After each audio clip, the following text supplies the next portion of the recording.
Hi freelancer, welcome to today's episode of the Freelance Blueprint. I'm your host Lisi, a freelance UX designer and digital nomad. Today we're joined by Gary. Gary has been in the motion graphic and visual effects industry for years, actually for decades. He's also a lecturer, helping students find their feet in the industry, and he's a fellow podcaster and one of the co-hosts of the Graphist podcast. In this episode, we're talking about how many different software tools Gary learned along his career, and that it's not about the tool you're using, it's about the skill set.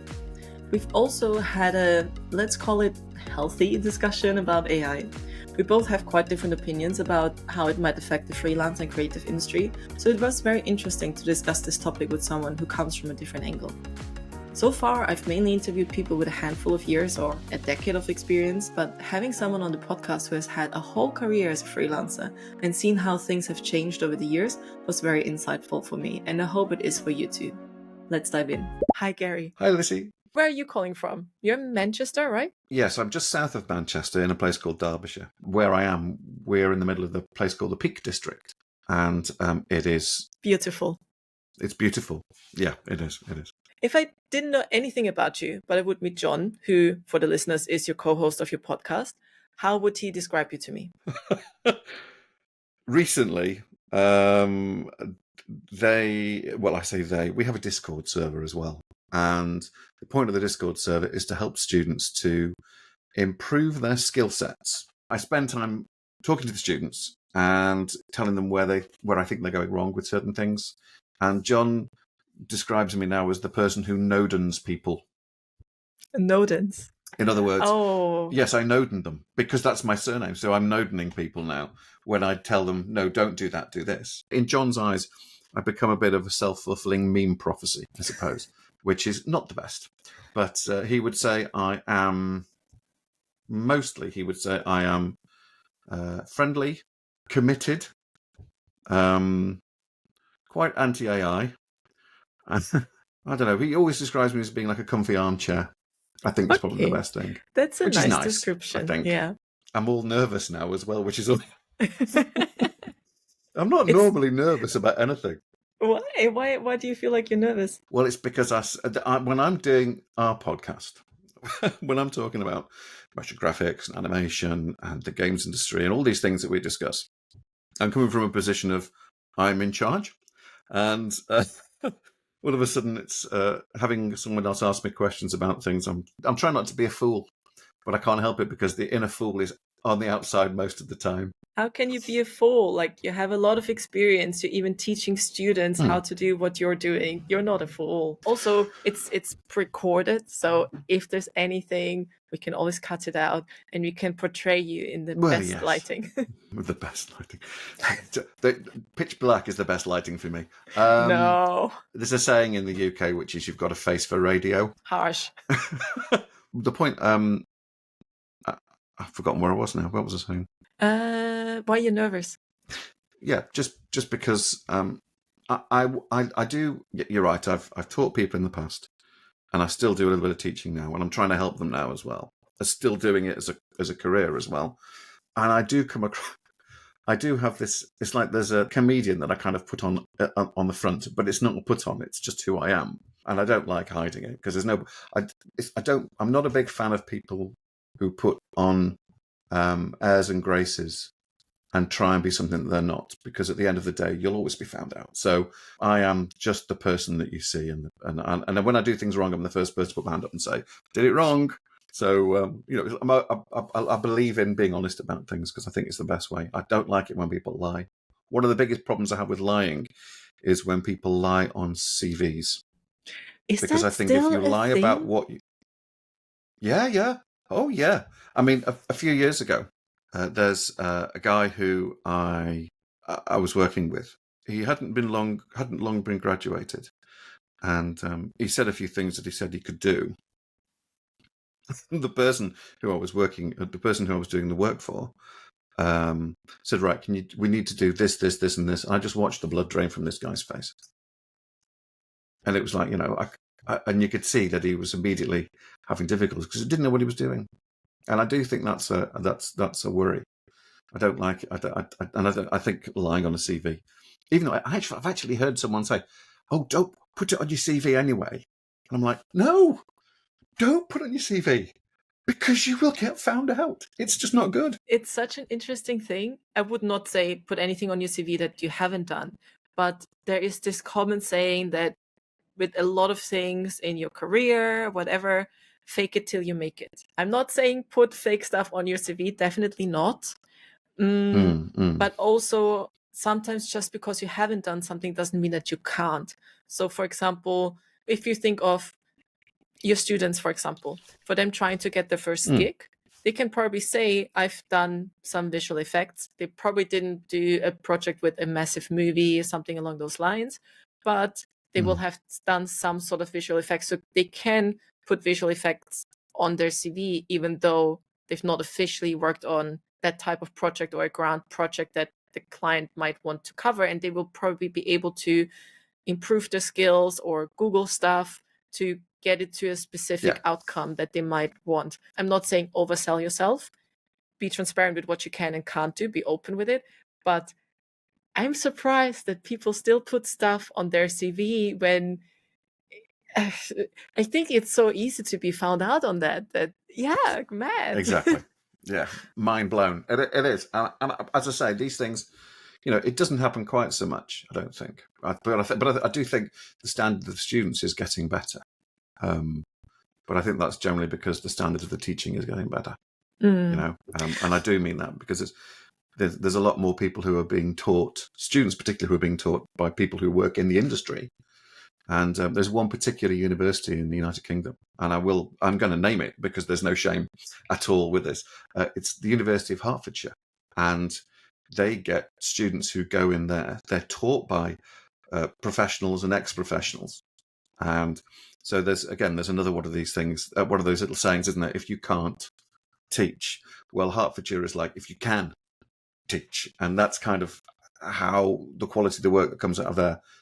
Give you an idea, there was a show that John and I went to, which was it's like a big hand waving ceremony. Basically, it's not like here's your degree, graduate, well done, thank you very much, throw your hat in the air. It's more like here's the work that you've done during the year. We're going to show it to everybody. We're going to so you can say, look what I did. And I sat there expecting it to be standard, university fare. And I was seeing stuff that was just way beyond anything that I've ever seen come out of university, ever. And this was like last summer? Yeah, last summer. And literally there was 5 representatives from the London office of ILM waiting to take these students and give them jobs. That's something that I have never seen before. So Hertfordshire, they've completely done this. They've fixed it. They've got it right. Absolutely 100%. The tutors are they're demanding a certain level of better teaching themselves. So sometimes there may be a teacher who's been pushed into one area. I'm going to teach this, but they're getting better training, and the students are therefore getting, better work coming out and jobs, which is nice, particularly at the moment because there's been. I don't know whether you've noticed anything happening. I mean, I know. Well, okay. I'm going to throw a question back at you. Have you noticed recently that there's not a lot of work around? It depends on the industries. Well, you're doing special effects, I'm doing UX design, so there might be difficult at different stages among those, but there are definitely phases where it's more quiet, and there are phases where I get several messages from recruiters per week, maybe even per day. And at the moment, I noticed that things have been picking up because for me, I can always tell when one of my previous clients is asking, what is your availability like in X months or in X weeks from now? And then the next client asks and another client asks, and it's like, okay, it's picking up. I can already tell it's happening. People either got their budgets or something else is going on. Yeah. So January, February were quiet, and March has been picking up for me personally. What about you? Yeah.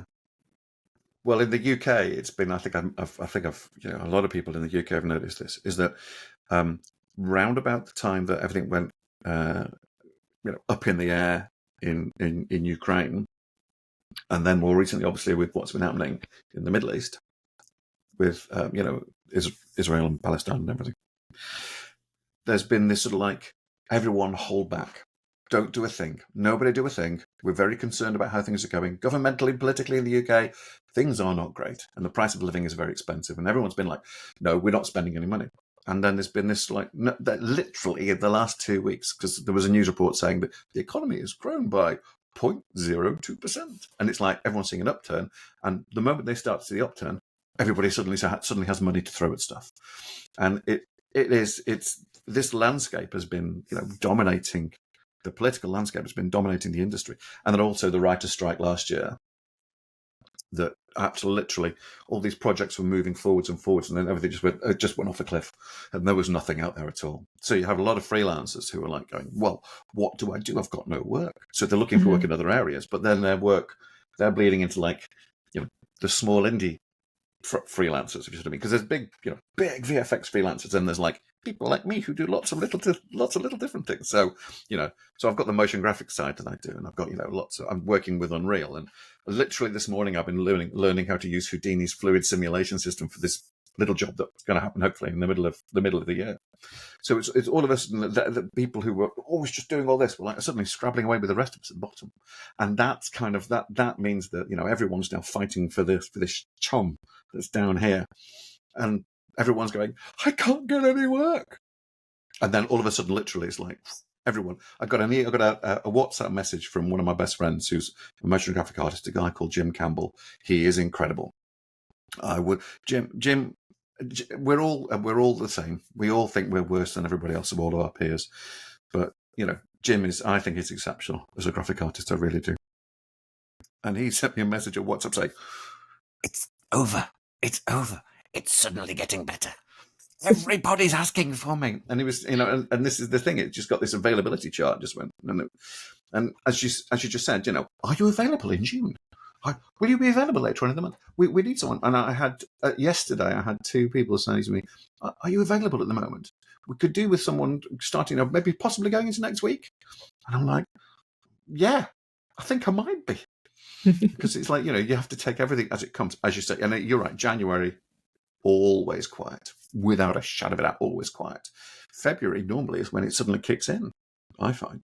So, yeah, I've never had I think it was 5 years ago, I had work every single month of one whole year. It was the best financial year I've ever had. And the work that I did was across so many different things. And I'm hoping just to, it was last year it was shocking. And I think it was shocking for everybody, which is why I asked if it was the same for you where you are. Because obviously, you're quite a distance away from where I am. It is still English landscape. So my clients are in the UK, but I'm working from anywhere, but I work remotely. There were a few things that I wanted to fall back on. One of the things that you said was the imposter syndrome. I think especially for the listeners, and I've noticed this pattern with anyone who I talk to, especially when they're starting, but you've been in the freelancing field for a long time and you're still experiencing imposter syndrome. And also what you mentioned with your colleagues, that all of us think we are the worst amongst all of us. So I also think I'm not the best UX designer if I compare myself to other UX designers, things like that. And I wonder where it comes from, that we always think about the worst of ourselves, but then how you praise your colleague, the way you just did a couple minutes ago. And I always thought that maybe one day imposter syndrome will disappear.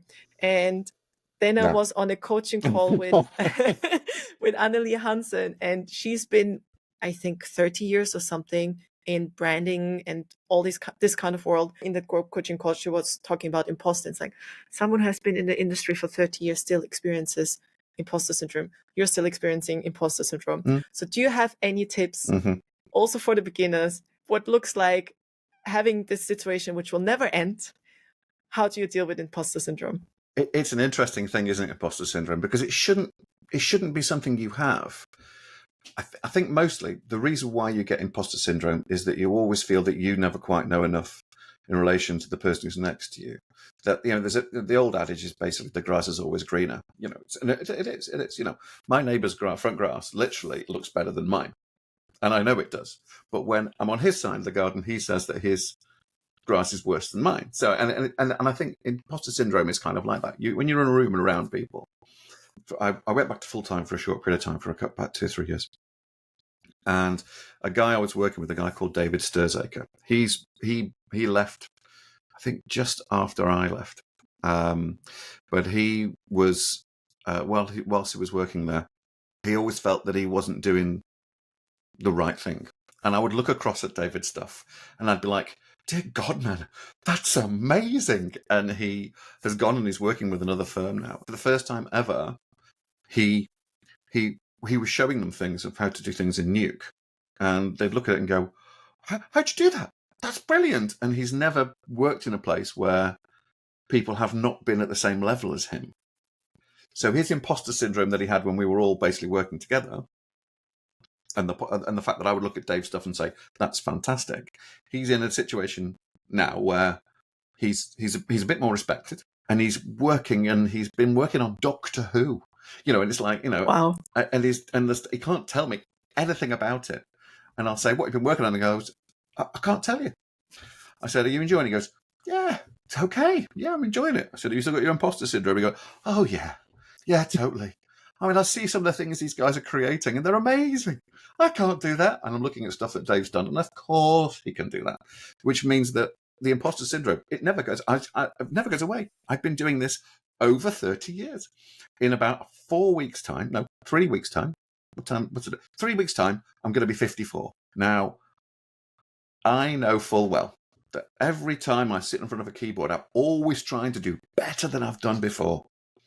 Because if the moment you think that you've attained perfect knowledge, and the moment you think, I've done it, I've reached this level, I'm done.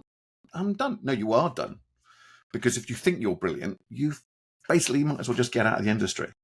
So imposter syndrome, as horrible as it is one of the best motivators to get you to carry on and get better at what you do. And the more you have that imposter syndrome, embrace it. I need to know more. I'm going to learn more. I need to be able to do this, and I'm going to go and do it. It's like taking out the recycling. It's the job. It's one of those jobs. You don't enjoy doing it. But by God, once you've done it, you're so glad it's done. And that's a lot like everything. Everything is taking out the garbage. So imposter syndrome, no, you can't. No one can get rid of it. Doesn't matter how amazing you are. There's a guy called Hugo Guerra, who's probably one of the best Nuke specialists out there. He does masterclasses and he's got a fantastic YouTube channel. He does all these courses and all sorts. And I'm sure Hugo has mornings where he sort of like wakes up and goes, oh, God, I saw something today and that guy's great. Why am I doing this? Why am I doing this? Pull it together, Hugo. And then he goes out there and does the amazing stuff that he does. And I think that's it. Imposter syndrome is imperative. So just embrace it. It's the only thing anyone can do. So there you go. That's my take on that. I wish it would go away, but yeah, every now and then you have to take out that recycling and then start again because you realize there's another thing that you have no idea about. Because underneath that big tub of recycling is another tub of recycling. Okay? Yes, it never ends. It's like nature. It keeps adding up, and you just have to keep cleaning it out. The other thing we were talking about was AI.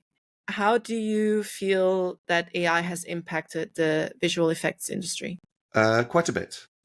I think everyone started off thinking it was some sort of like, the solution to everything, the quickest way to get to the end point, which is part of the reason why there's been so much more development. People are constantly developing. It went from, what was the first one? I think it wasn't Midjourney. Oh no, I think we had ChatGPT first. I think that was the first thing about, which is just for, how do I do this? I want to program this. And then Midjourney appeared. And then I think there was another one as well. And obviously they've gotten better because the AI is getting more intelligent, for want of a better word. And the programming of that is getting better, and the way things work is getting better. And now then there's Runway, and then you look around, and before you realize it, there's this huge, massive sphere of like Leonardo and Crea and all these little packages that sit in a browser, and anyone can get 150 points a day or whatever it is on certain ones, and use them all up within 15 minutes and go, I've got nothing. But then there's other people who can spend 15 minutes with AI and get the right sort of text-based stuff in there to be able to then adapt and then, take that one image and push that through again and say, give me 4 variations of this. So my opinion of AI has changed dramatically. So my initial thoughts were, this is terrible. This is the worst thing in the world. I am going to lose a job.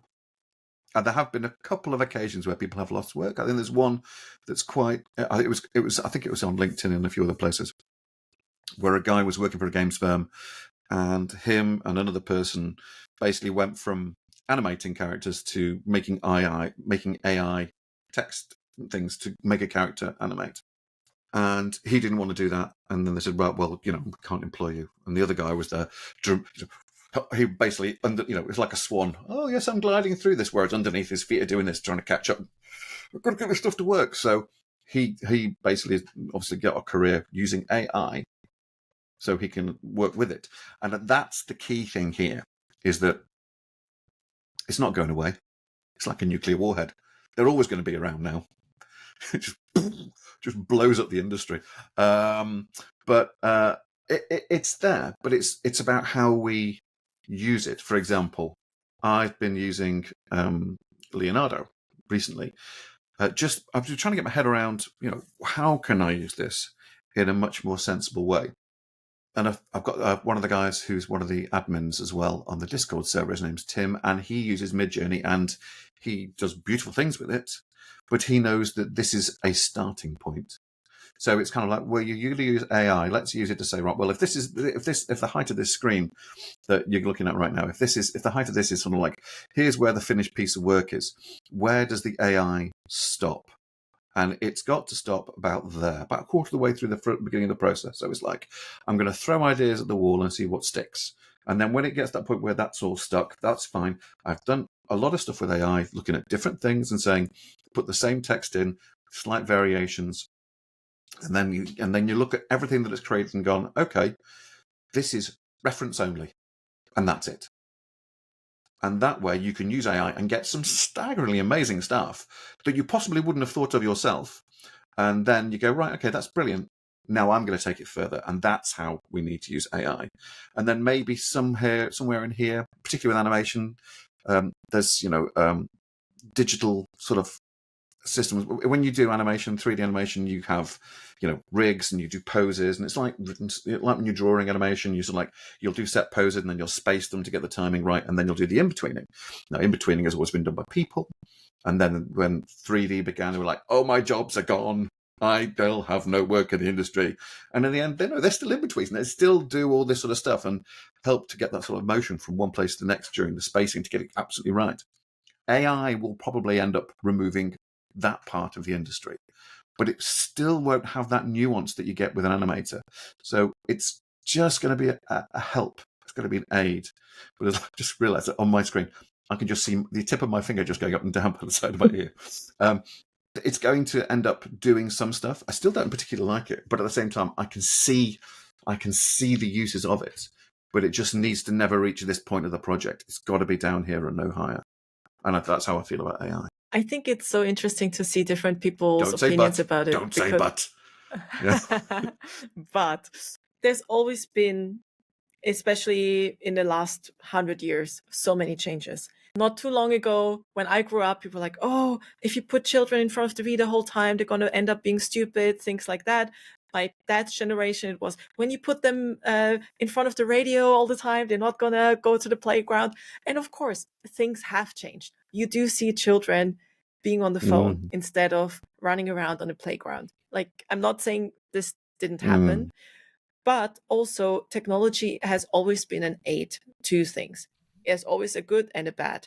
But what I like to compare AI with, and generally technology, and when new things come where people are often scared of, is when you think of editing films. Back then, you had a film roll.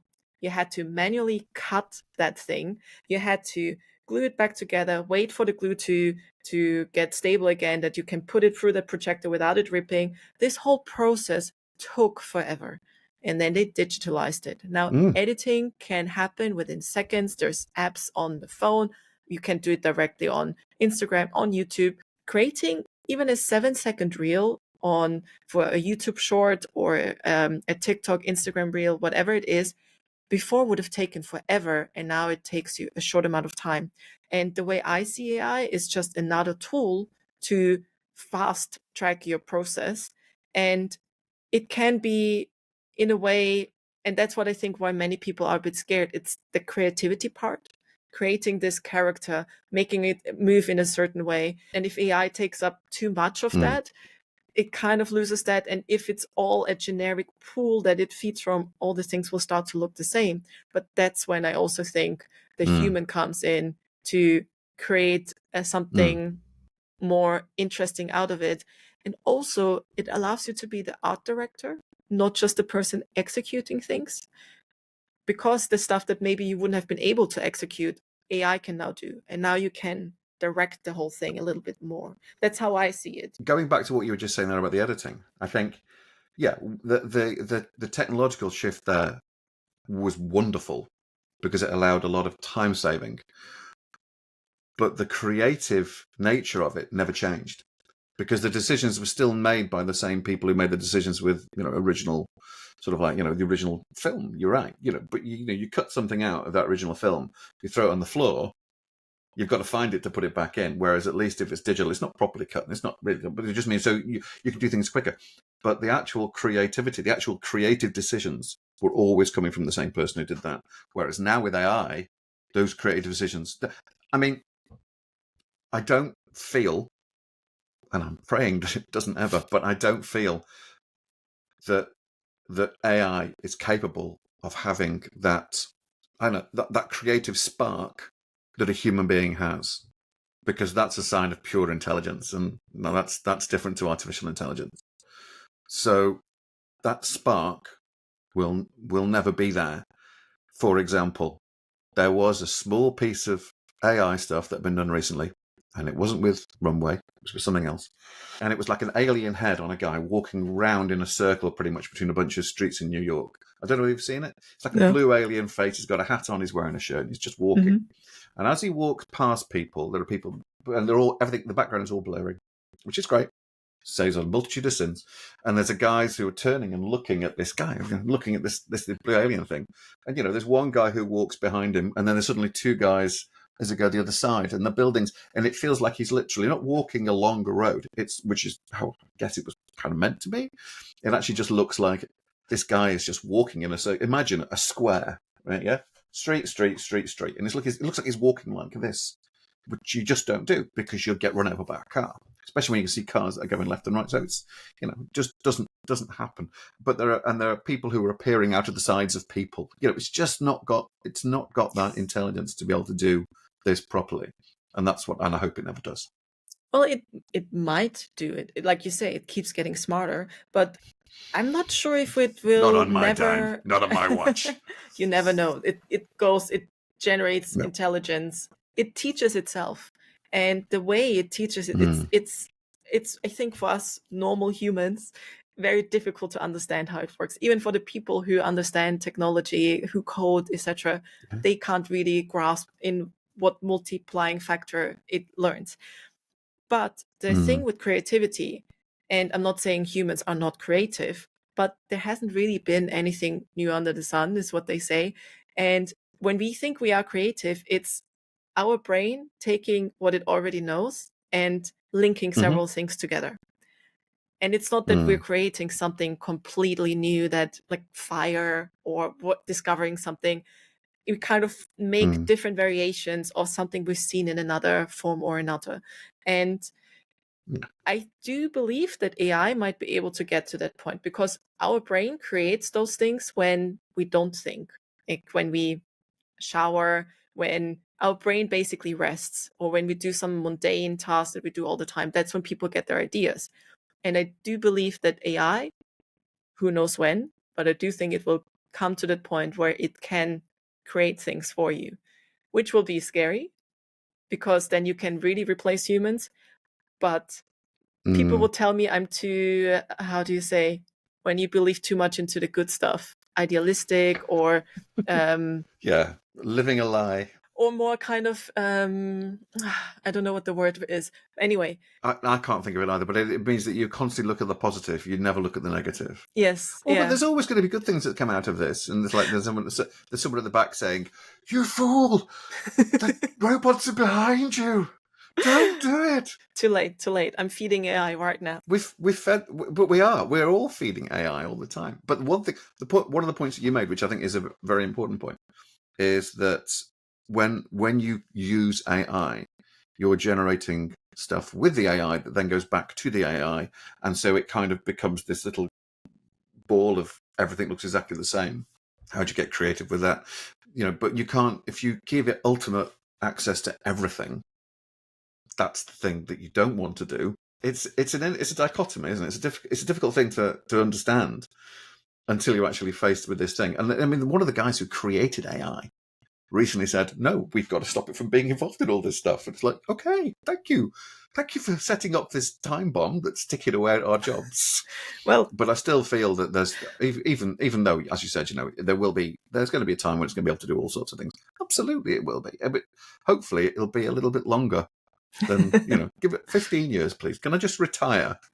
Can I just get to the point where I can retire? In my ideal, who knows if it's going to be realistic or not, but in my ideal scenario, I hope that because AI does so much stuff, people will hopefully still get a decent income, but just not having to be forced to work 40-hour weeks anymore. Because if you think of it, the amount of time it saves you, if we earn the same amount of money by doing less work, please come, AI, do this work for me. Replace me or replace some of my tasks. So instead of me having to sit in the office 9 to 5, I can sit in the office any 2 hours I want to, create some prompts, and then it will run its thing, do its thing, and I can chill the rest of the day. And the production will be just as much, or maybe even more. Hopefully no errors. But that's also an opportunity where people always think it's going to be the worst case scenario. Maybe that's the best case. Maybe the best case scenario is the whole world will run itself and we can just chill by the beach and enjoy life. It will be something in the middle. That would be nice. Yeah. I think the most important point there is I think you need to take off your rose-tinted spectacles. I believe that's what you were trying to say before. That's what I mean. Yeah, people say it's too idealistic. Yeah. It's great. Well, it just means I can work less hours and get paid the same amount of money. But the company you work for have realised the AI does everything, and you don't have to do anything with that person, so they can get rid of that person because it costs them nothing. Well, Sorry. But then also, well, that depends what governments you have, and I'm not going to get too political now. But no, let's not do that. But if there is good leadership, because the companies will generate more revenue, the government should tax those, and that tax money should then go back to the people. And then I don't know what the English word is for that, but like a minimum base income for everyone, even if they're not minimum working. Wage. Not really a wage, like even you know this thing that I mean. I don't know the proper term for it, but where basically everyone gets paid. No, a certain I know amount. exactly what you mean. Yeah, and if that would be generated, they did a test, didn't they? Yes, and it's going really well. Is it in Sweden or somewhere? I don't know where they do that, but it's that, and it's also the 30-hour week. There have been so many tests and trials. All the results show the same thing, and still it's not being implemented. Why? Yes. People were happier. People produced more. People had more free time. Yeah. But the reason why it's not happening everywhere is because there's so many people who basically are greedy, and they run businesses, and they run massive, they run governments basically. And, I mean, as I said, I don't want to get political. Nobody wants to get political because it's just not safe to do it. Especially if your voice is going out somewhere. But it is that fact. It's just the thing that stops everyone from having a really nice life where everyone could have, I means I can do the job that I do and I'll do it well, and everyone will have a base amount of money. It means that all these big people with all this money at the top can't have it, and that's where it all ends with them. Capitalism. The people with all the money. Yes, capitalism, exactly. Yeah, I'm not pro or anti-capitalism. I just want to be able to pay my bills and make sure that students get the right level of teaching and skill sets put in place so that when they finish their degree, they've got the belief that they can get a job, that they are humble about what they've done, they are happy to learn, and that they're capable of walking into a place and just doing a job. Just doing a job. I know I can do this, so I'm going to be able to do it. That'd be nice. But then maybe they don't want to do a job. Maybe they just want to do it as a hobby. Like now we go for a run or we read a book as a hobby, not having to turn a passion into an income stream and then starting to hate your passion because you just do it for work. You don't do it for passion anymore. But again, Yeah. too idealistic here. You're an idealist, absolutely. But that's why the word is ideal, because it would be ideal if I could, if I didn't have a mortgage and didn't have bills to pay. It'd be lovely to be able to be out in the garden right now and not actually. I mean, I'm really enjoying being here, so this is perfect. But you know what I mean. Just to be able to actually work. You're right. I mean, 30-hour week. In fact, on that, there's a company called Tracks and Layers who are in Manchester, and I didn't really. I was just looking into them recently, and it's a motion graphics company, and they do some 3D stuff as well. And they'd be perfect to give me work, in fact. But they have a 4-day week, but they have 5 days during the week when they work, but it's not work. They work Monday, Tuesday, Wednesday, Thursday, and then Friday is a learn, share, and restore. Learn, share, restore, or relax or something. Basically, they have, so you work on everybody else's projects for 4 days, and then on the Friday, you either go off and learn something new about the software in the company that you work for and the industry you work in, learn something which is going to be an advancement for you, one whole day. Or you share knowledge about something that you're either into, or share knowledge about something that you have learned on one of your learn days. Or the third option, which is where they go out and they just as a team just go out and build, team building, bonding, go for walks, go bowling. Spend time outside together as a group. And I have never heard anything so wonderful in my life as that. And I think that what I would love is if every company did that. Because I've seen these guys from Tracks and Layers out in the real world as well. They all look lovely. They all look happy. They look very healthy. And they just are nice people. And you think, well, obviously, because they've got it right. They've got it right. It's a great work ethic. It's a great work ethos. Work really hard and do great work on 4 days, rather than having those mornings sometimes where you get up and go, I mean, these mornings still happen, even as a freelancer. Like, for me personally, the reason why I started freelancing is so that I can create my work life, not having it depend on other people deciding what I can and can't do. Is there anything that you do since you started freelancing where you set those boundaries, like, for example, a Friday, which you contribute to working on your business or passion projects or teaching? Is there anything that you put into your own business, your own work life since you started freelancing? I mean, yes. I mean, one of the best things about it is that level of flexibility. So, for example, in the previous incarnation before I went full time for that 3 years, it was like 10 years of working as a freelancer. And I found that during the course of doing that work, I was able to I need to go and do something now for an hour. I'm not working in an office. I'm working at home. So I know that I can, and I'm very stringent with my hours. So I'll do proper office hours when I'm freelancing, but I don't necessarily do them within proper office hours.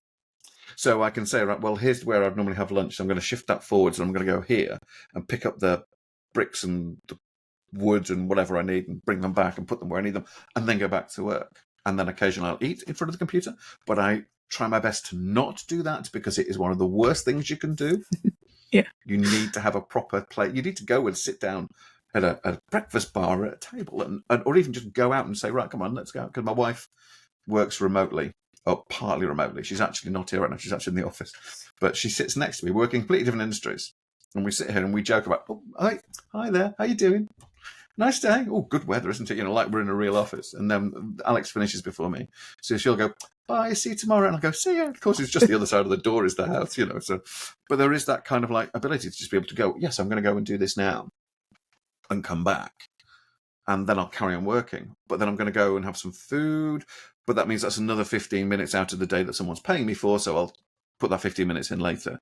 So that wonderful flexibility there, but still keeping it within an office structure. I do love that. So I'll be able to, and also I love being a member of Costco, which is, I don't know whether you've heard of Costco. Yes. Yeah. So there is those kind of, obviously there's the pluses there. The biggest thing I found when I've been freelancing is that I have learnt more about software and myself, and probably reduced the imposter syndrome a tiny bit. Good. Because of having a little bit. You can't get rid of it. Sorry, you just can't. But just there's a level of advancement because you realise that in order to do the job, you probably do know one way of doing it, and you could probably say, right, I can do this. I know I can do it. But I've heard there's a method that's similar to the one I've used, but it's slightly newer, maybe a little bit quicker. And so even though I know I can do, I know I can definitely do it. There's no complete brain fog, having no knowledge of it. I know I can do it, and I also know I can fudge it. And that's another thing about fudging it is like, no, I know there's a way that I can do it. It'll take a little bit more laborious, but it's like it'll take me a day to do something that basically, if I did all the maths, it'll take me 2 days to learn it. I'm wasting another day. I can't afford to waste a day, so I'm just going to do it this way. But then when I get the chance, I will go and learn that other method. Or if I find that I can do it and it's not going to take me too long, then I will learn that method. It's like this morning, I've been like neck deep in fluid simulations with Houdini, and I've done some Houdini stuff in the past, but recently I've been doing it with Unreal. So I've been learning Unreal, and I've been learning Houdini at the same time. So I'm learning on the job things because I need to know them in order to, but it's not all of it. It's just the section that I need. But I'm lucky there's still enough brain capacity that I can keep this stuff in there, which is nice. So I can turn around and someone says to me, so do you know, how do you make sure that you get proper collisions in a dot network inside of Houdini? I can go, I know how to do that. And that's that learning on the job because you have to, just because you have to with freelancing. That's an incredible thing. I've learned so much more about what I'm capable of as well as what I can do. So I've done a lot more editing. I've done a lot of sound recording. I've done a lot more of this, a lot of guide audio while I'm doing my visual effects or like for motion graphics projects, so you learn how to do stuff. Someone said to me, can you make a sting for this title graphic? And I went, I think so. Yeah, all right. I had to buy myself a tiny little keyboard. So I did, and it's literally like a da da da da, and it's nothing. It's just five chords that are basically harmonics, and it's just dun, dun, dun, dun, and it's like, that's brilliant, thanks. And I'm like, am I now a musician? Why am I doing all of this stuff? What am I doing? You can put that on your CV now. I know. I'm a fully fledged musician. Yeah. And then the next thing I know, it's like, we need you to conduct an orchestra. I can do that. No. But you do find, I mean, like you, I know everybody. So I can definitely say that you have been doing UX stuff. And, and the concept of it still being called UX, I think we spoke of this before. The term UX is relatively new. So this web design thing that I'm doing, is that UX or is that web design?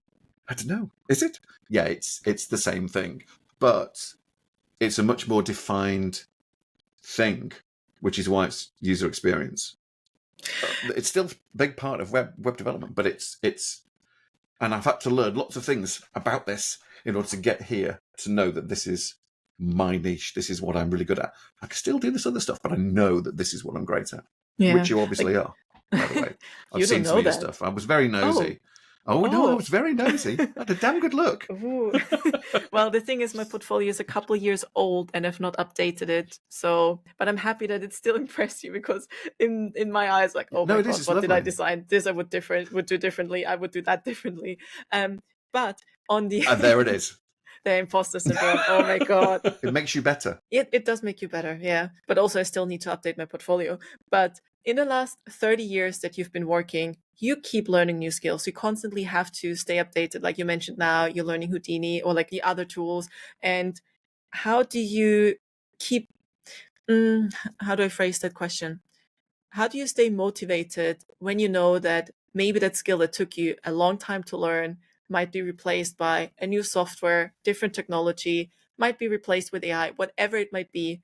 How do you motivate yourself to continue learning something new? For me personally, learning is a big part of me, and it's a big part of what I do.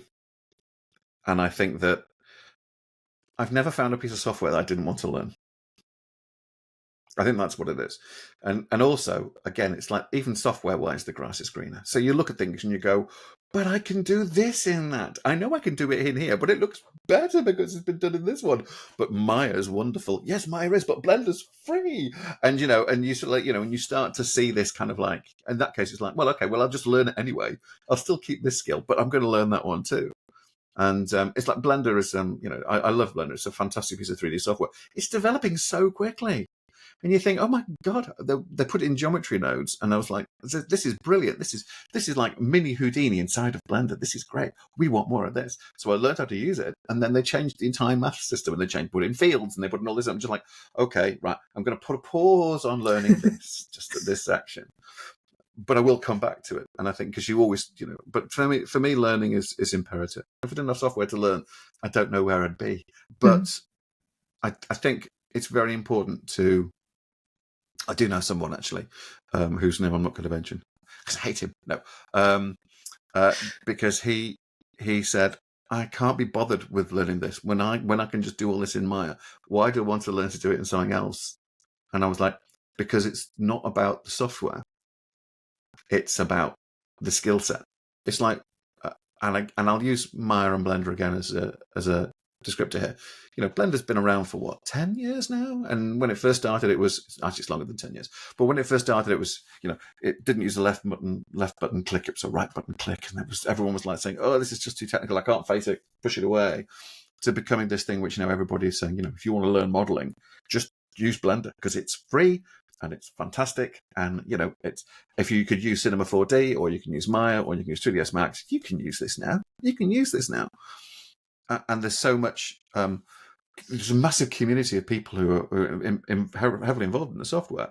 So if you turn around and you think, oh, I can't do this, what do I do? You Google it. If you try and do that with Autodesk, you go to their help system that they have, which is paid for by your license and your cost of your money. You don't get that same feedback that you get from Google, from a bunch of people who are using free software. And so, you can't say, I don't want to learn this when I can use this. Because what will happen is that the software that you're using will start to get pushed to the side like that. And the software that you're not learning will sort of like slowly engulf you and push you into a corner. And because you're keeping your hands like this rather than in it, you're not prepared for when it happens.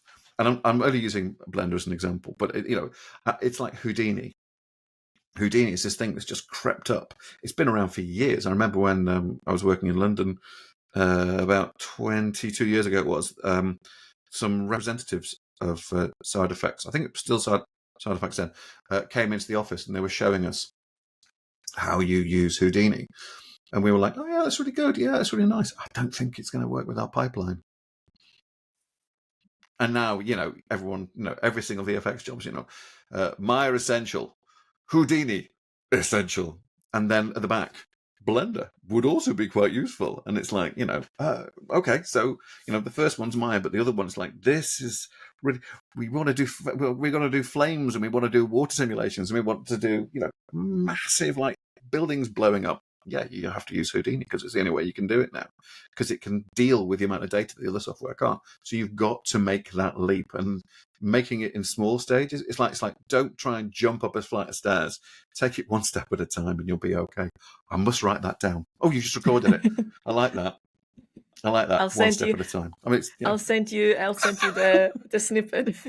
You can get a transcript out of Riverside. Send me the transcript. I will do. I also remember the last time we had the conversation, and we touched on that briefly, and I'm trying to make it go back to that.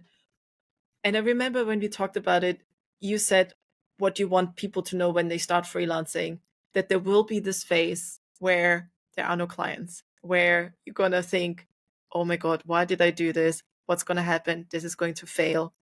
Do you have any guidance, any tips for people who might be in that situation right now? Anything that helps them to maybe get out of that situation? Yeah, there's a couple of things. What the one which is kind of analogous to that situation, I think when you leave education, you've done your higher education, you've graduated, and you want to get a job. Back in 1992, when I graduated, I'm so old. Back in 1992, when I graduated, I couldn't get a job for love and the money. 2 years it was that I worked in pubs. I was about to hang up my 3D boots, basically. And remember, at that stage, it wasn't like I had a computer at home under my desk that was running a 3D software. I literally had stepped away from the whole thing. I couldn't carry on doing even any test work, nothing. And I was about to jack it all in and go onto a management program at a at a beer company, trained to be a full-time publican, because I've been working in pubs since I was like 14, and I just thought that's it.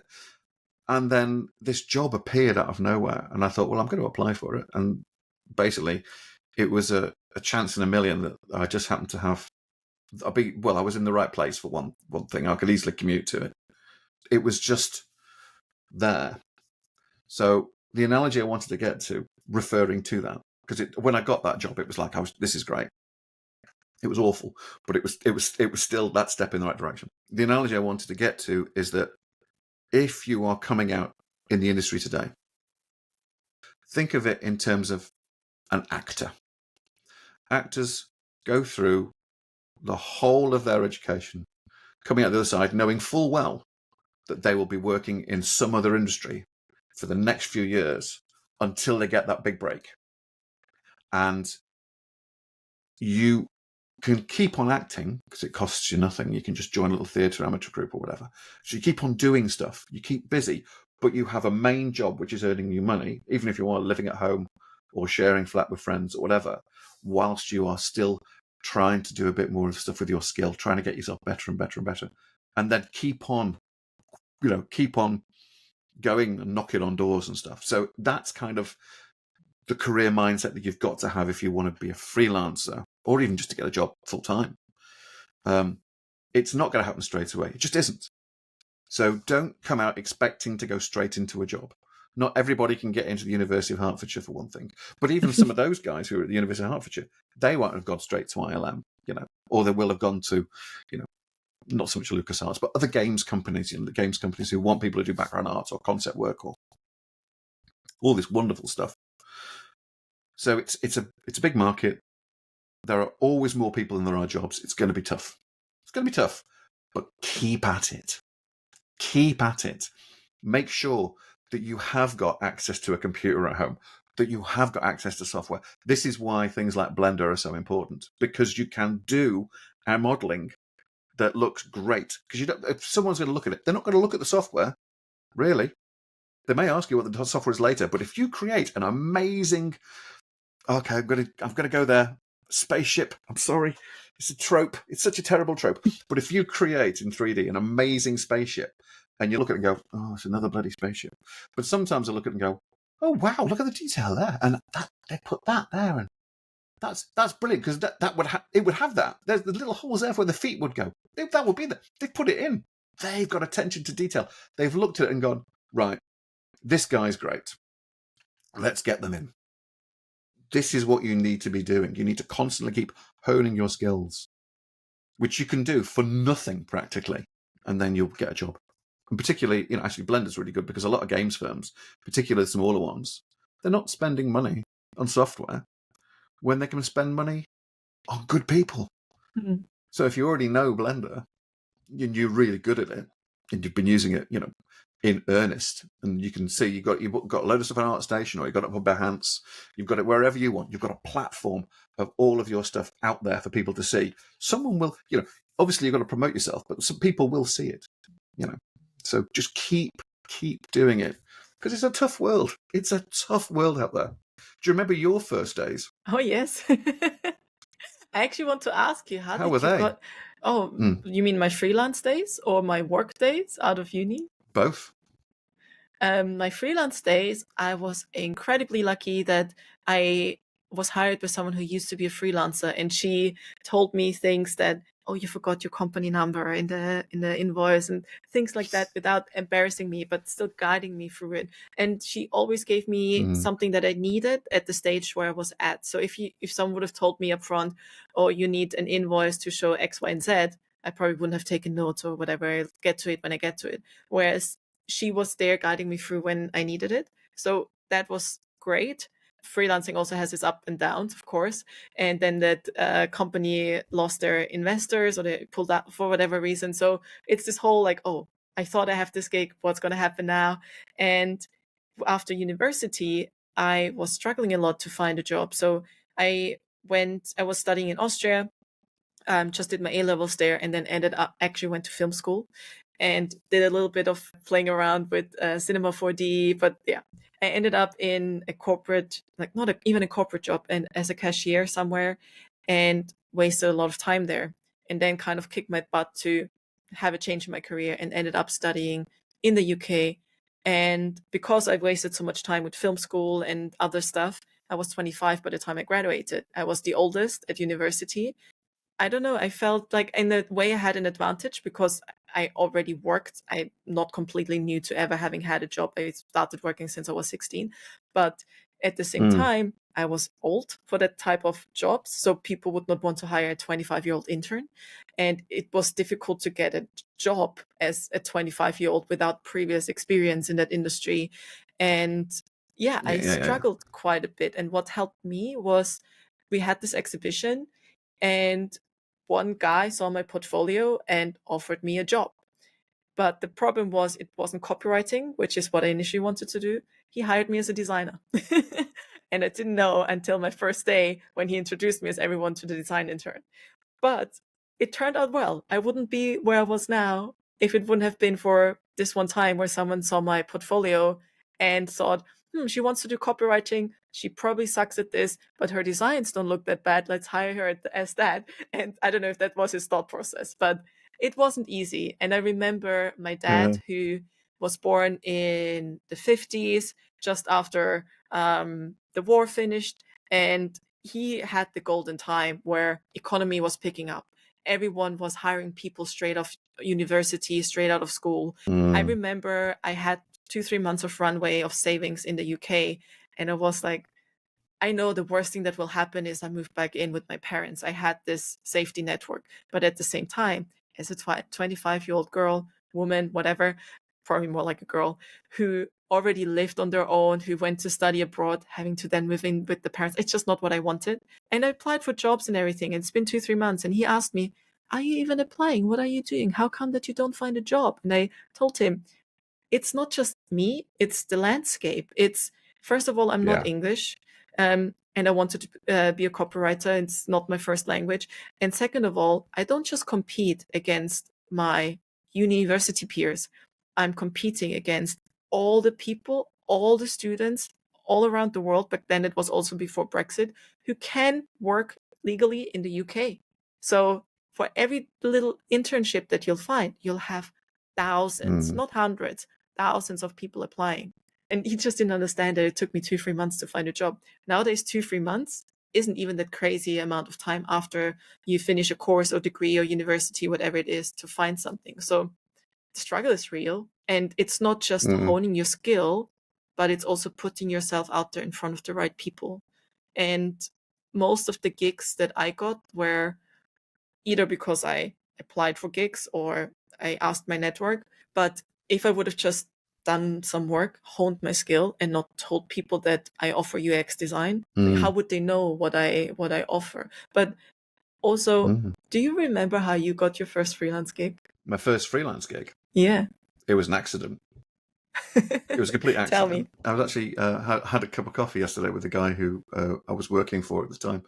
I went to work for a company called Hullabaloo, and I did quite a few years doing children's television.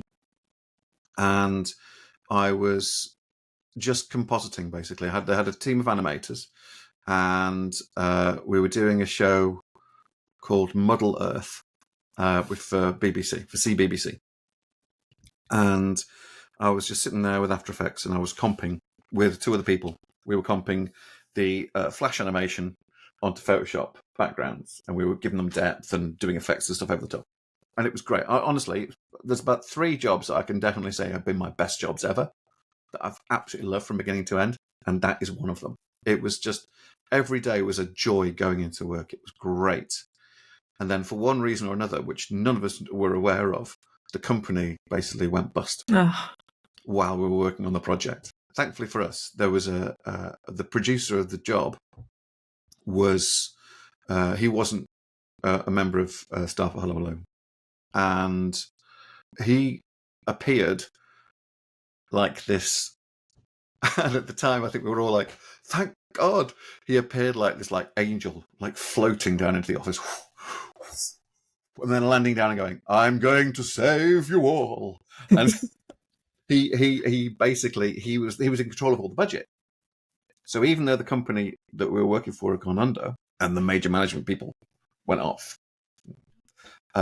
He was there and said, right, okay, we've got the budget. We don't want this to fail. The BBC are paying for this. You can all stay on, but you'll have to come on as freelancers because we can't have that business. So we're just going to just get it done. But we've got all the premises, we've got access to the premises, we've got access to all the equipment. All you've got to do is turn up, do the work, and it'll be great. And all of us were like, oh my God, but I like full-time work. I mean, everyone's faces were just like this. And so it went from being this full-time gig, which I think by the time we were all like, this is great. What a fantastic job. I love working here. Everyone's wonderful. It was like, oh my God, we're still working here. Everyone's still wonderful. What happens when it ends? And it was really odd because, I mean, every single one of us was kind of like, just went, well, okay, still be the same money. We can just walk away from the end. And then what do? We've got to find another job. So we knew when we were going to finish. So all of us were like starting to contact other people. And there's some people who I've done loads of work for in the past. But at this time, they were just mates who I'd known for ages. I was just contacting friends. They said, yeah, you're free to do some work for us after you finish that one. I went, yeah, I am. I ended up doing another children's TV show.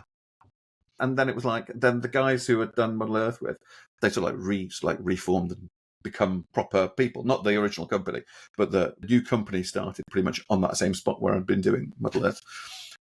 I came on and I was brought on to do lead compositing on the show there that was called Strange Hill High, which I worked on the whole of the first series and part of the second series before I decided it was probably best to go off and do something else. So all that time, I was just like, I seemed to be bobbing from one job to the next. And obviously I was just working as a sole trader. I'm thinking, well, this is okay. And so I kept putting the money aside for the tax, and I looked at the money that I had left, and I'm like, this is weird. Why have I got more money than I did when I was working full time? And that was the first big revelation was, hang on a minute. I'm working less hours and I'm earning more money. This is insane. How did this happen? This is great. And that was the turning point. So before I knew it, I was like, yes, I'm a freelancer. I will do whatever you want. I have not got imposter syndrome. Well, you don't need to know that. Yes, don't know about that. And it's just it's that whole thing about, yes, it's harder work because you've got to work hard to get the work you've got to work hard before you even start working hard. So it is it is a difficult thing to do, but the rewards in terms of time, I'll tell you, one of the best things about it as well, one of the best rewards for me, I have been in an enviable position of being able to work in lots of different companies and see lots of different pipelines of how people do things. And because of that, I know for a fact that I can put together what I believe to be the perfect pipeline, because I've seen where they fail and I've seen where they excel. And pipelines change for everything. They always do, particularly in visual effects. But pipeline is the bottom line. If you've got a good pipeline and if you've got a good Python scripter, the whole job's going to be gravy. It's just going to be like a wonderful chocolatey river of perfection from the beginning to the very end. And you're saying I'm idealistic. Well, okay, fair enough. Apart from the occasional mistakes that pop up. But yeah, okay, I can be a bit idealistic when it comes to pipeline. But it's only because, as you will have done with clients that you've worked for and companies you've worked with, you've seen things and you know that there are certain things that you can do better. And you can do it better because you've been a freelancer and you've been in all these places and seen them all. So you can cherry pick all the little bits that you like that work and make them into your pipeline. There's a fantastic piece of software which I was introduced to, obviously by a client, called Post Haste. Have you heard of this? No. It's a very, very simple piece of free software. There's me and the free stuff again. It runs on Linux and it runs on Mac and it runs on PC. And what you do is you create a folder structure just on your desktop, or you can create it actually in there by saying, I want a folder, I want a standard AEP to go in here. I want a 30 frames per second AEP to go in here. I want, this is my set, or if you're doing like user interface, UX stuff, you've got this user interface, UX. You've got this sort of like setup that you have that you use on every single project, and you've got it's your base one that works so well. So you've got this, and you've got it in a Photoshop file, and you've got it in Illustrator, and so you just basically put this into the project structure in Post Haste, And then when you create a project, you use this setup, and you say, right, it's called this. This is the project number. This is the company. And then you click go. And say, oh, use this template I've created. You press go. And it builds you your project, your brand new clean, ready project with all the things that you store in there. So it's got all your templates and stuff that you've got ready. So it's great for if you've got a setup for Mayr or for Cinema 4D, or if you've got sort of like, stuff, as I say, like Illustrator or Photoshop, all these things. Inkscape even, who cares? Just use whatever you can. It's in there. You like it. It works for you. Great. Get it in. And then when you create your project for a particular job, so a VFX job or whether it's for this, it's brilliant. It's like one of the biggest problems with a pipeline is not having a proper folder structure. Bonkers. It's categorically the bottom line. There are so many things that freelancers don't think of when they start, and one of them is managing their projects. They all worry about finding that client, getting that gig, defining the rates, etc. But then once you have the client, what do? Oh, I'm the one who manages the project. I'm the one who has to see, oh, this is handing it over, waiting for like this kind of management. Sometimes you have a project manager, sometimes you're in charge of delivering it. And folder structure is one of the things that when I do something, it's, oh my God, where is it? Back then when you had Sketch, now it's on Figma, so you just search and it's done. Whereas with Sketch, it was more difficult. But one thing I want to ask you, especially with your experience, you've seen how the industry has changed. You've seen freelancing evolve over time. If you were to start over today, first, would you still do it? And second of all, how? Okay.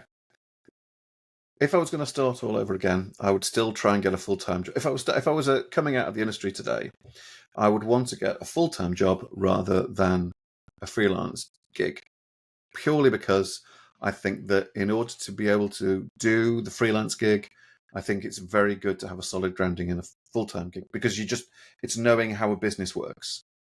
Because once you realize how a business works, you can then say, right, okay, I can go and work for anyone now. And also I've had a good couple of years with getting my feet under the table, comfortable, understanding ways that you use the software, because the ways that I was taught how to use this software are totally different to the way that people use this software. So I now understand this. So I know I can go away and I can get some work, possibly even for the people I've just left. And that does happen quite a bit. You leave a business, but they bring you on as a freelancer because they trust you. I've got enough money to be able to buy the subscription of the software that I need. I've got a good enough machine at home. I can do this from my home and then start throwing your work at people. Absolutely, I would have done it. Absolutely. I spent how many years? Let me see. Here's some maths. So the first job I got was 94, and I went freelance in 2000 and probably 2005. Yeah, that sounds about right. 2005. So what's that? 21 years. So I was about 21 years in full-time employment, from games firms up to working in TV. One film. That was probably I wouldn't have spent that much time in there if I'd thought about it. Because when Alex and I left London, because Alex was pregnant and we couldn't afford to live in London with one salary coming in, it just wasn't going to happen. So I got a job up in Manchester. So I've just heard my dog's little tailnails. You probably hear them scuttling Ginny, around right? on the floor. It was this Harry Potter That's name. Ginny, yeah. Yeah. That's the one. Yeah, that's it. It's literally how we got it. I think I would have, at the time when we left, if I'd thought about it, I think I probably would have gone freelance. I think the biggest problem was because obviously wife, child in the way, full-time job is the only option. That was how my brain was working at the time. I got offered a 6-month rolling contract at a firm in Bristol, which at the time I was like, I can't do that. I can't have a job where I can't know what I'm doing in 6 months' time. They might decide to get rid of me, and then what happens? But then what you don't think is that you can get employed by a full-time employer, and 6 weeks' time the company could go under. So you'd be in the same situation anyway. So I didn't think that. I just thought full-time job security. Woo. Yeah. Whereas, yeah, everyone does. It's full-time job security. No. In fact, someone I mentioned earlier on, David Sturzaker. Go on. I wonder which marketing team sits behind full-time employment, because if you compare it, it's less money, it's not really much more security, and you have so many more things to do, so much more bureaucracy, and it's, I don't know, the marketing team behind full-time employment, well done. Is there a But please stop marketing lying team to us. behind full-time I employment? don't know. I Is don't there? know why. I thought Why does it's like why you're does born, you get a job, you die. This is it. yeah, That's the marketing yeah. team. That's Welcome to the exactly world. We bring you in, you give us all your money and do lots of work, and then you die. Bye. Yeah. Have a good day. That's not marketing. Well, yeah, it's the society pressure, whatever it is. But for some reason, and I grew up like this as well, get a proper job, line up the company ladder, not thinking that you would be much happier, more successful. Well, it's not a fact that you will be more successful, but you can be your own boss. You can make all of these decisions for yourself if you're freelance. Yes. And yeah, so it's a scam. Don't go start with a full-time employment. Start with it, learn from it, and then go freelance. Run away from it. Yeah. No, I think you're absolutely right. There is. It does feel like, I just love fun. Who's behind marketing full-time jobs? It's great. Never thought of it that way, but it's a brilliant way of looking at it. Why do we do this to ourselves? I think that the days of massive companies has gone, and also the days of everyone working in a big office, no matter how people try to make it happen, has also gone. You know, there's lots of businesses that are now trying to get people to come back into the office. Come back into the office. But really and truly, if you're a solid worker and you're not going to sit on your backside and do nothing all day, and I have seen this happen. I have seen people who are remote, and you wonder what they're doing and why the mouse isn't moving on their screen when they should be working, because they're being monitored from the office. Oh, yes. You've got to keep working. But, you know, so with this run of like no one going into an office, everyone working from home, which has been, you know, was unthinkable and now has become like this fantastic norm. And then therefore, so less office space is required. And also it means that, you know, as I said, companies are a lot smaller, and the amount of freelance, I mean, the mere thought of visual effects artists being able to work on films in their own homes, unthinkable. That will never happen. COVID, everyone stay at home, everyone stay at home. And it just means they haven't got to pay for large office space. So the future, I think, particularly with VFX and stuff, is, you know, small office, probably got a big render farm with AWS, you know, just somewhere in an Amazon warehouse. There will be a big load of machines that do all the hard work. You remote into a bunch of machines that are in the office. So you've got all this stuff. So everyone just basically remote logs in, and they're in front of their own machine, but they're at home. And so they're not actually accessing any of the files directly. They can't get to them. They can't send files anywhere. It's more secure now than it was when people were working in the offices, if you're working remote. You know, working as a freelancer now is, personally, I bloody well love it. I do. I absolutely love it. The only reason I think I really went full-time was, first of all, they asked me 3 times before I said yes. But was because I just thought maybe now I need the security of a full-time job. And there's something to be said for that security. But as you said, it's like, really? That's secure? No. Well, no. To be fair, you do get maternity, paternity leave, which you wouldn't get as a freelancer. And in case the company makes you redundant, you do get benefits as well. Interestingly, on the score about paternity leave, and this I think is a really good point to freelancers who do creative jobs, where they sit on their bum and they sit in front of a keyboard. Yeah. If you work for yourself, and there is something about paternity leave, it sounds great, and maternity leave. I've got 2 children. You know, I did a little bit of pat leave. Alex was off for the prescribed period of time, looking after our 2 fantastic children. And one of my old bosses said to me when I was freelancing, "Can you do me a favor? Can you please cover for Sarah, his wife?" She said she's about to give birth, and she's really concerned that all the projects she's currently working on, because she's a freelancer, they're all going to end up, you know, she won't be able to do them because she's got all the looking after the baby. And I went, oh yeah, sure. So I know Sarah for ages, so I just went round and she talked me through all the projects and stuff, and it was all After Effects, and I knew what she knew. I know how she works. I knew the project people that she was working with, so that was great. So it wasn't like it was a hardship.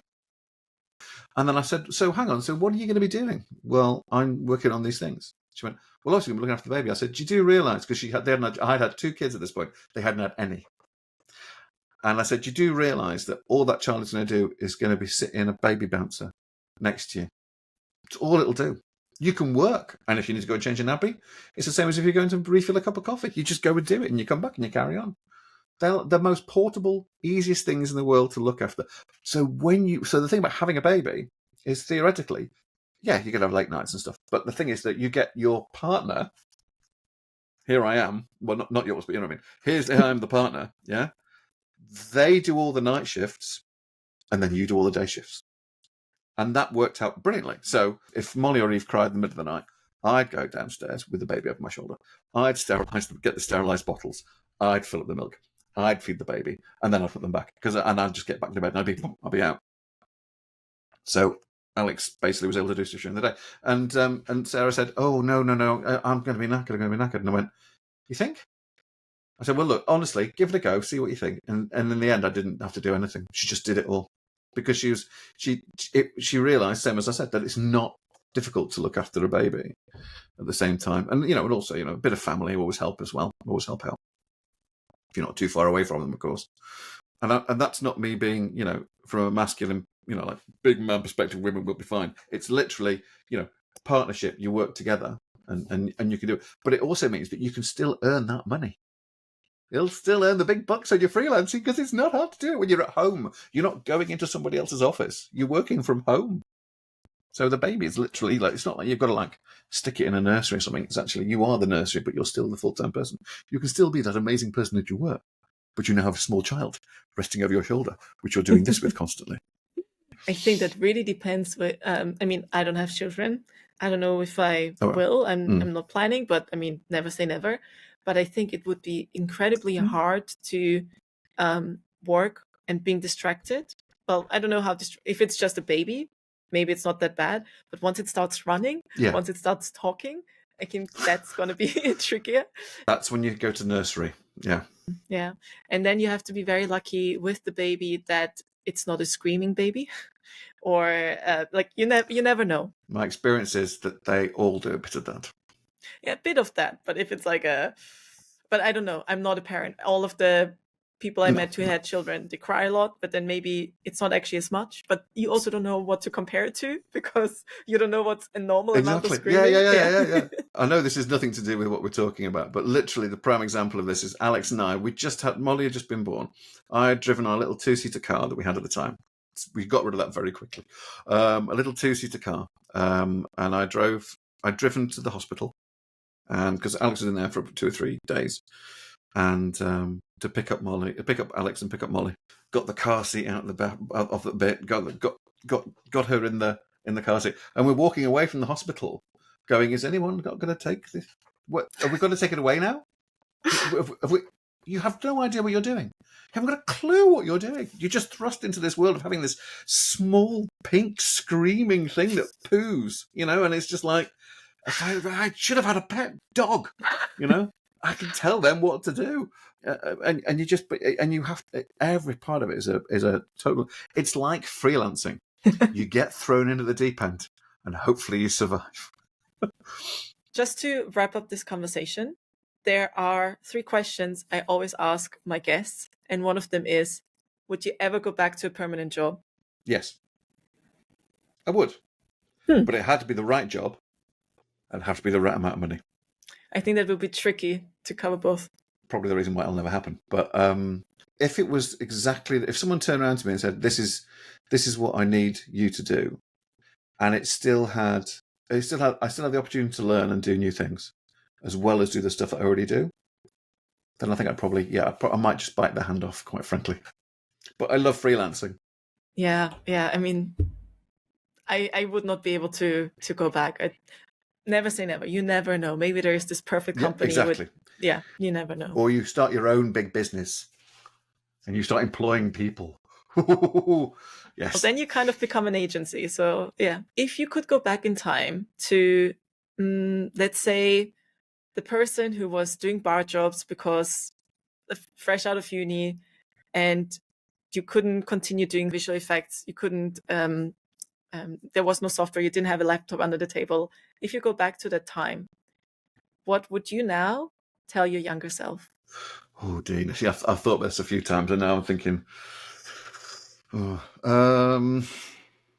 I think. I mean, don't give up. Don't give up. Have faith. You will get work. Would be one of the things I would say, and the other one that I would say would be run. Run as fast as you can. Do not turn around. Do not look back. Run. Run from what?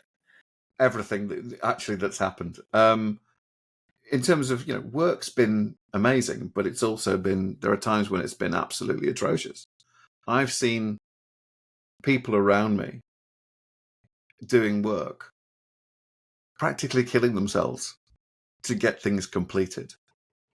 And, it's when you see, sometimes there are certain parts of certain industries which can be never the nicest things. There's always going to be something. There's going to be someone, or there's going to be, in whichever industry you're in, whether you're freelancing or full time, there's always something that you will always strive to not let happen, but will always happen. There'll always be someone who'll work far too hard. There'll always be someone who will take advantage of you for as much as they possibly can. I think in the freelance economy, sometimes that happens a bit more. But the joy of the freelance one, of course, which I actually maybe not run, don't run too fast. Maybe slow down a bit. Maybe look behind your shoulder. Maybe stop. Maybe turn around, run back. But it is kind of that whole thing of, it's tough, but it's so rewarding. Freelancing. Yes. It is so rewarding. I have seen so many different places. I have, in terms of working places, I've developed skills which I didn't think I was capable of having. I've still got that imposter syndrome about myself, and I will always have that because I think it's a very keen skill. Everybody has to have it. Run. But at the same time, do look behind you every now and again. It's a tough question. All right, okay, let me start again. Let's just say you just asked me the question. So what would you tell yourself? I would say keep at it. If I walked it, I would go back in time, make the time machine, go back and look at myself standing in the pub. I'd like to see, first of all, how I look. A lot younger, a lot happier, less hairy, a lot thinner. God, I was a lot thinner.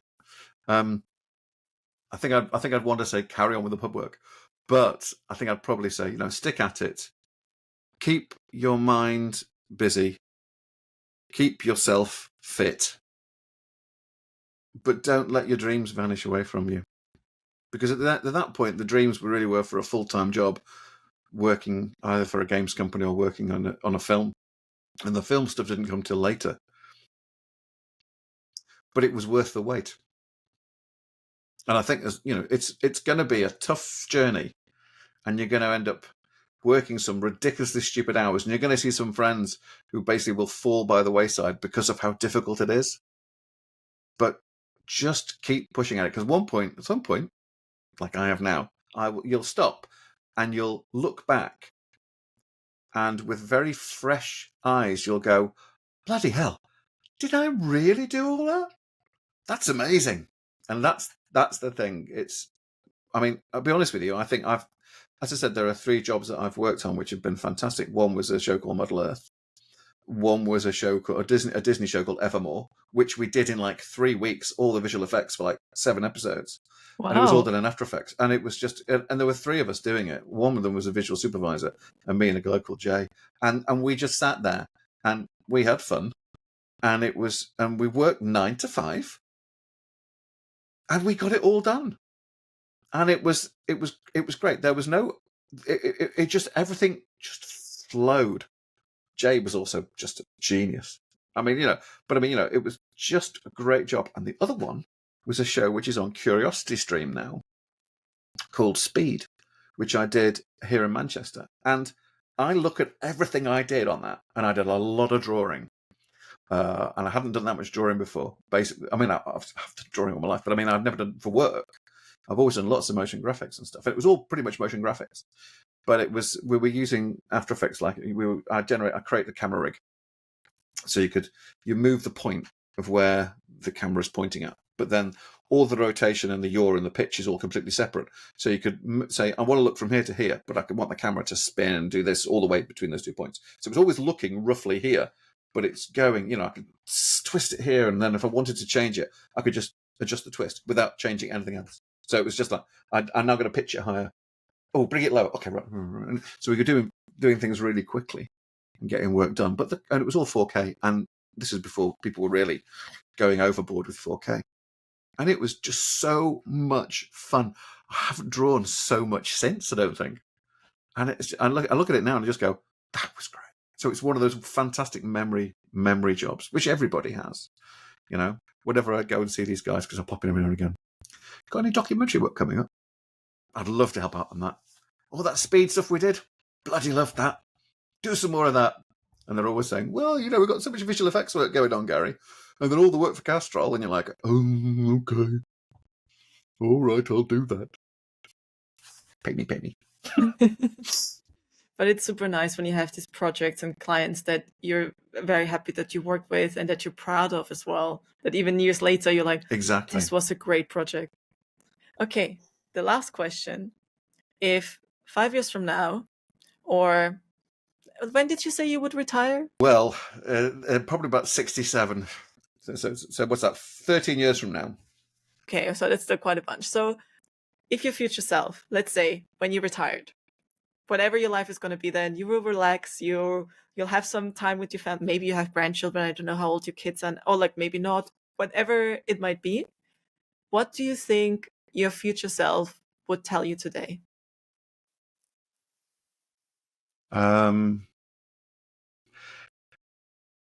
Yes. I mean, what would I say to me now for my old self? Look after your knees. Do a bit less hill walking, and you can look back. You'll be able to. Yeah, I think I'd probably say, do you know what? Everything you did before and everything you've done since that point when you were talking to Elisabeth, every time since, it's all been worth it. It's all been worth it. You will leave a small mark somewhere in the world where someone will possibly remember you. That would be nice.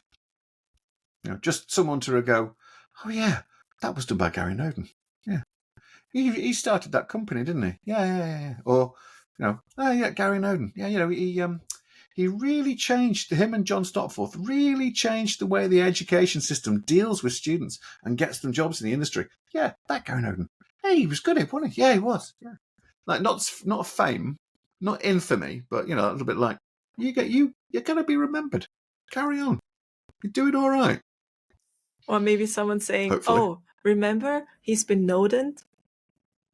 Yes. Do you remember when you got Nodened by Noden? Maybe that's what you're going to be known awful, for. Isn't it? Well, known for, yeah, exactly. Yeah. Terrible. That's almost as bad as one of my jokes. Well done. You're welcome. I've lived in the UK long enough to make those bad jokes. Well, thank you so much. I really, really enjoyed this. If any of the listeners want to learn more about you, and the thing is, we didn't even talk about your Discord channel, how you help the students, all of this kind of stuff.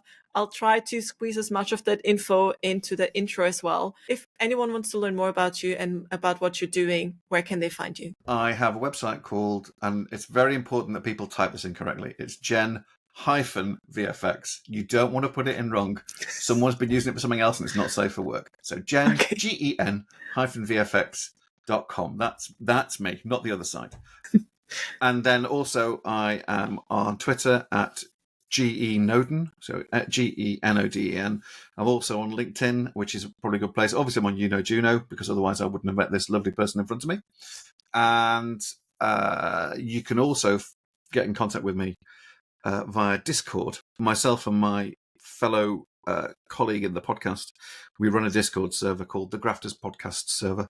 And on that, we get students and industry people to talk. And also, we've started to work up a very, very small job section at the minute. So the idea being that some of the students can do work within industry. And we're doing a project as well, John and I are, which will be using more students as well.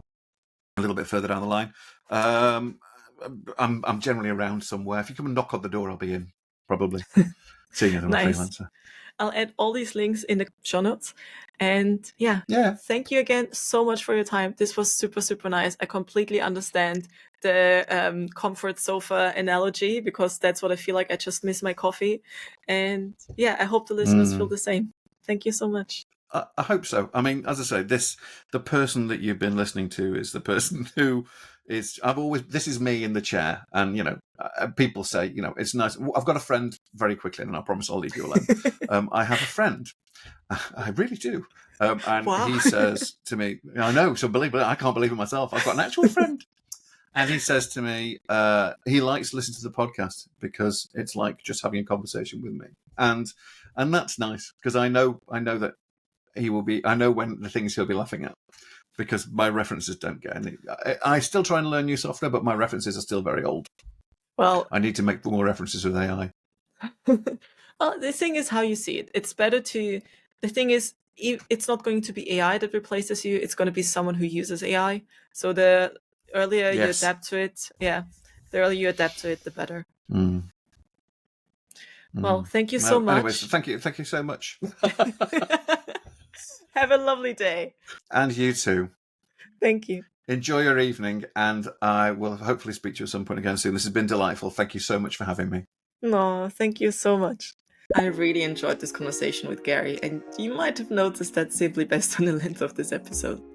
I'm adding all the links about Gary in the description of this podcast. If you're interested in motion graphics, I also highly recommend to join his Discord channel. If you liked this episode, please leave a review and hit the follow button. This helps the Freelance Blueprint get suggested to more freelancers like you. And feel free to share this episode with anyone you think can benefit from listening. That's all from me, and I can't wait to have you join again next week. Have a good day. Bye.